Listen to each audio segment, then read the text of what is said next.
दोस्तों, पाकिस्तानी पूर्व air commander जिया-उल हक शम्सी का ये बयान आया है कि पाकिस्तानी वायुसेना भारतीय वायुसेना से 12 से 14 साल आगे निकल गई है और इसकी वजह है चीन से मंगाया हुआ J-31 स्टेल्थ फाइटर जेट। दोस्तों, बात चिंताजनक तो है, लेकिन ऐसा भी नहीं है कि अब पाकिस्तान भारत पर कभी भी आसानी से हमला कर सकता है, क्योंकि भारत के पास भले ही 5वीं पीढ़ी के फाइटर जेट्स न हो, लेकिन भारत के पास वर्ल्ड की बेस्ट डिफेंस सिस्टम है।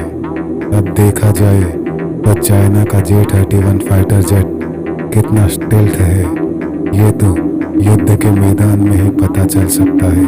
और आप तो जानते ही हैं कि चाइना के माल की क्या क्वालिटी होती है। चाइना अपने माल को बढ़ा चढ़ा के दिखाता है।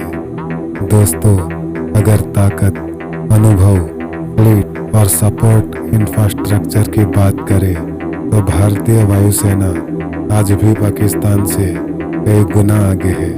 भारतीय वायुसेना का फोकस फिलहाल नेटवर्क सेंट्रिक वॉरफेयर पर है, लॉन्ग रेंज प्रेसिशन स्ट्राइक पर है, एडवांस एयर डिफेंस सिस्टम पर है। ये तीनों ही पाकिस्तान के J-31 का खतरा खत्म कर देंगे। दोस्तों, पाकिस्तानी एयरफोर्स तेजी से अपनी फ्लीट को आधुनिक तो कर रही है और चीन से लगातार आधुनिक हथियार खरीद रही है। पाकिस्तान ने चीन से कितने J-31 खरीदे हैं, इस पर फिलहाल कोई खुलासा नहीं किया गया है, लेकिन एक बात यह भी है कि भारत के पास फिलहाल स्टेल्थ फाइटर जेट नहीं है। चीन से लिए फाइटर जेट के जरिए पाकिस्तान भारतीय वायुसेना के लिए चुनौती बन सकता है। भारत के पास 4.5 जनरेशन के फाइटर जेट्स है, जिसमें राफेल और तेजस सबसे नए हैं।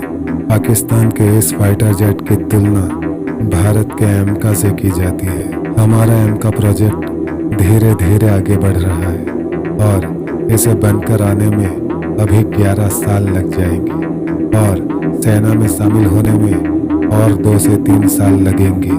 बस इसी हिसाब से पाकिस्तानी एयर कमांडर जिया-उल हक की बात सही लगती है। लेकिन दोस्तों, एक बार हमारा एमका फाइटर जेट बन गया तो पाकिस्तान पर भारी पड़ेगा, क्योंकि एमका की गति 2600 किलोमीटर पर आवर रहेगी और इसकी कॉम्बैट रेंज 1620 किलोमीटर होगी और अधिकतम 65,000 फीट की ऊंचाई तक जा सकेगा।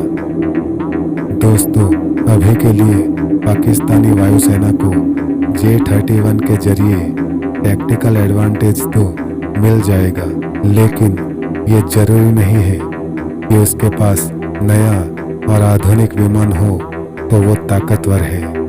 और आपने तो देखा ही होगा कि हमारे विंग कमांडर अभिनंदन वर्धमान ने पाकिस्तानी एयरफोर्स के F-16 फाइटर जेट को मार गिराया था।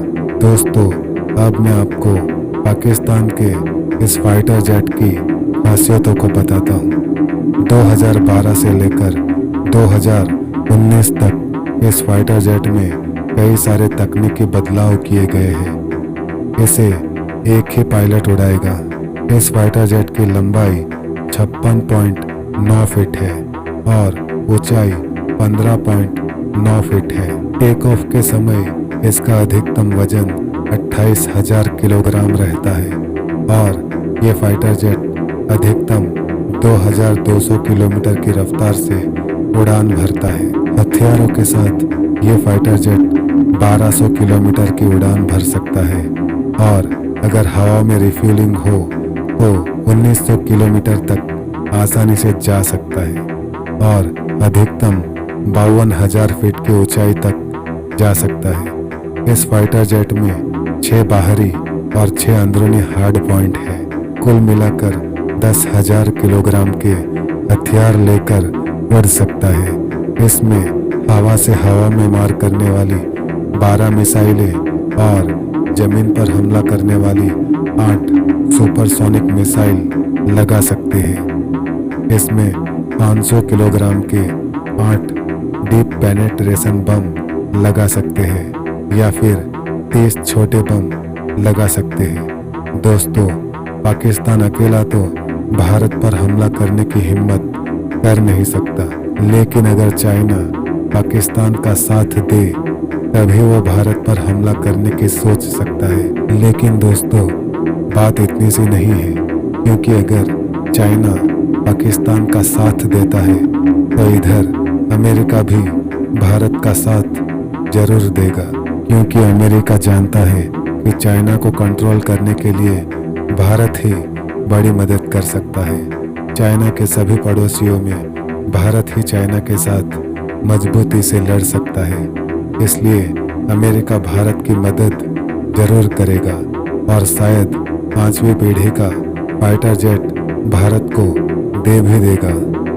दोस्तों, वीडियो पसंद आए तो लाइक एंड सब्सक्राइब जरूर करें।